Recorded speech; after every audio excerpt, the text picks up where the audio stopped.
France is experiencing an economic separation from the continent of Africa. And for those of us that have been following France's neo-colonial practices on the continent of Africa, this could not be done any sooner. In this video, I'm going to highlight the pivotal things that have occurred just this week and how they fit into the bigger context of the French decline as it loses its power in Africa. If you're interested in the betterment of Africa, you're in the right place. Thank you so much for joining me today. If you don't know me, my name is TJ. I'm Nigerian and British mixed. And on this channel, we talk about African geopolitics. So a number of stories have come out this week regarding France. Some of these stories alone could have triggered me to create a video about them. But it is significant that a number of these dominoes are falling at the same time, and we're going to talk about them. Yesterday, we saw the president of Senegal in France meeting Macron for a diplomatic get-together. And although on the surface, it's a positive thing, there's a good photo opportunity, behind the scenes, there is a rift and a crack forming that is representative of the general separation that France is experiencing from the continent of Africa. In this meeting, the president of Senegal had to acknowledge that the French military, which is now removed from his country, bears no impact on the special relationship that Senegal has with France. And he's still waiting for France to acknowledge some of the atrocities that have been committed during the colonial period. He's requested this expressly, and he's also asked for the return of key artifacts that belong to Senegal. It's highlighted here in this article where it says,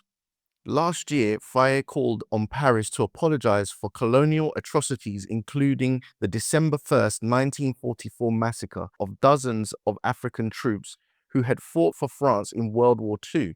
The nation is also demanding the release of archives surrounding the incident and official acknowledgement of the scale of the killings. For France, the challenge lies in addressing these sensitivities while maintaining influence and fostering collaboration in trade, security, and development. Both countries are also expected to address economic issues, including the dispute over Dakar Dimano Express project.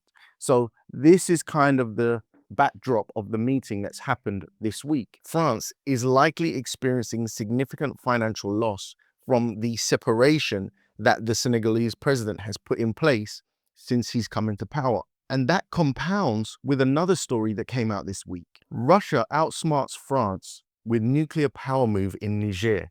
Russia has dangled the possibility of building a nuclear power plant in uranium-rich Niger, a vast arid state on the edge of the Sahara Desert that has to import most of its electricity. It may be deemed impractical and may never happen, but the concept is yet another move by Moscow to seek a geopolitical advantage over Western nations.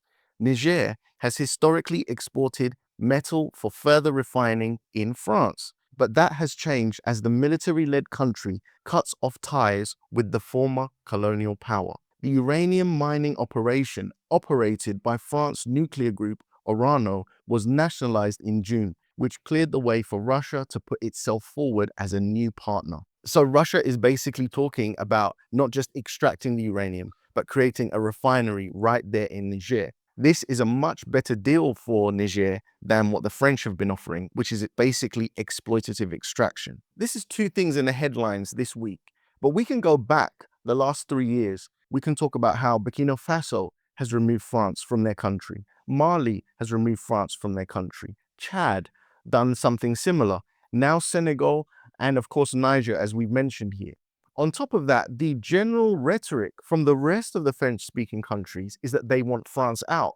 And we're seeing protests in Togo who feel they have a puppet leader that is managed by the French government. We're seeing the same thing in the Ivory Coast, where their population is rejecting Ouattara, the president, claiming he is also for the French. The dominoes are slowly falling, and there is already financial impact on France. Looking at the numbers, I estimate already somewhere in the region of 10% of the French GDP has been cut away. This is in a time when France has massive uncertainty because the whole globe is going through a massive period of uncertainty. France can't afford to lose 10% of its GDP. and it is scrambling to figure out how it's going to move forward based off this financial loss. The more I researched this, the more I started thinking about a conversation I had with my dad a few years ago.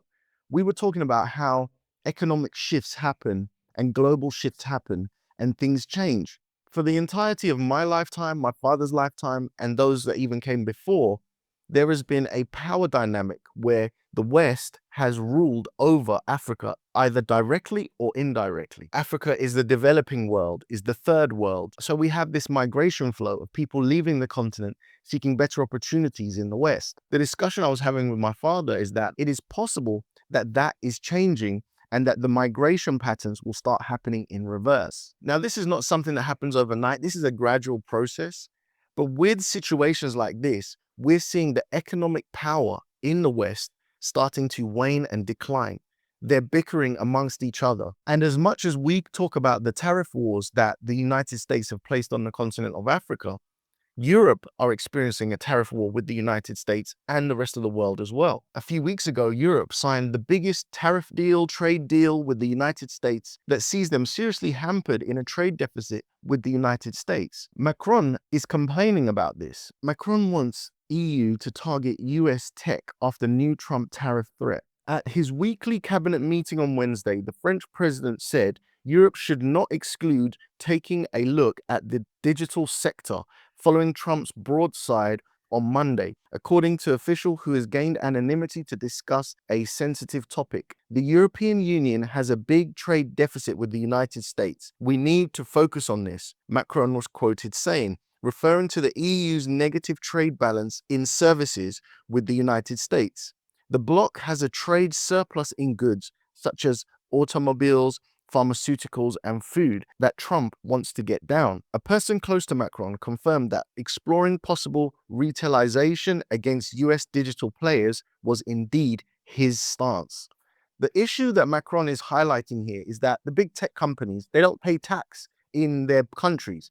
They have tax havens and they have all of these loopholes that they use so that they get access to markets but don't pay big tax on that. This shows a kind of rift that is immediately visible just a few weeks after they've struck a deal with the United States under the EU. You would only squeal like this if you were having economic issues. And actually, people are talking about the decline of Europe all over the place.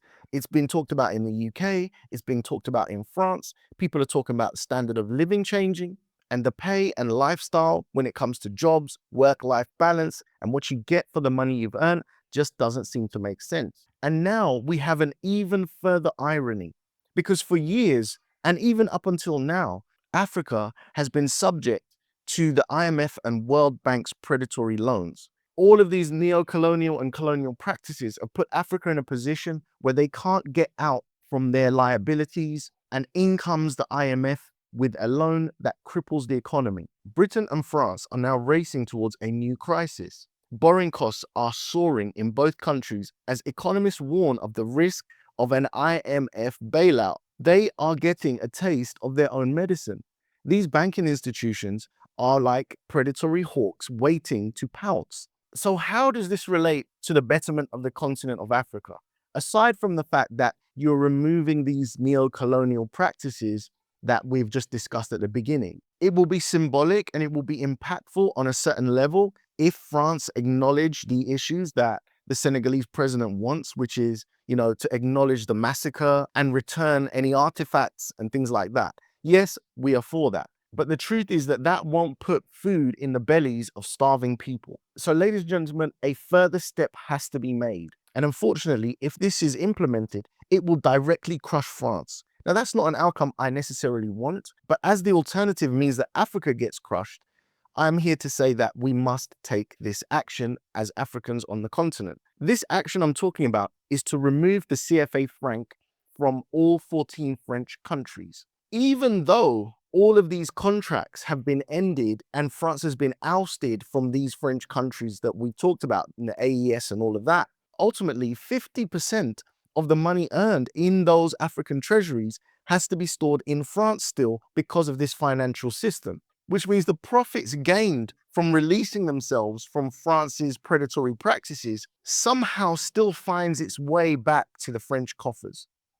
Maybe it's not as much as it would have been before, but still, it is predatory and it must stop. The roadmap that I suggest ahead for the French-speaking countries is that we need the French puppet leaders to be ousted. I believe this will happen in the next 2 to 4 years. You've got Paul Biya in Cameroon, you've got the president of Togo, and you've got Ouattara over there in Ivory Coast. Then these countries need to galvanize. They need to join with the AES and put their economic force, power, and might together to create an economic bloc. The more countries that join that economic bloc, the more powerful it gets, and it will be like a magnet, bringing in other countries, for example, the ECOWAS nations. At this point, they would have the best chance ever to create a new currency, a West African currency that can mean the final separation between France's colonial practices and Africa.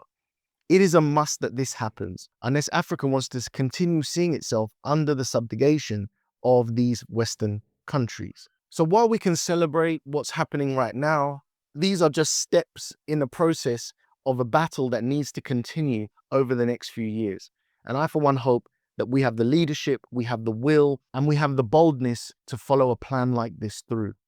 Of course, I'm going to be documenting everything here on the channel, and I hope that you will choose to support by subscribing. If you want to add something to help boost the video today, would it be too much for me to ask you to write the words African sovereignty now in the comments section? It just lets me know that you like the video, you watched to the end, and you want me to continue putting out videos like this.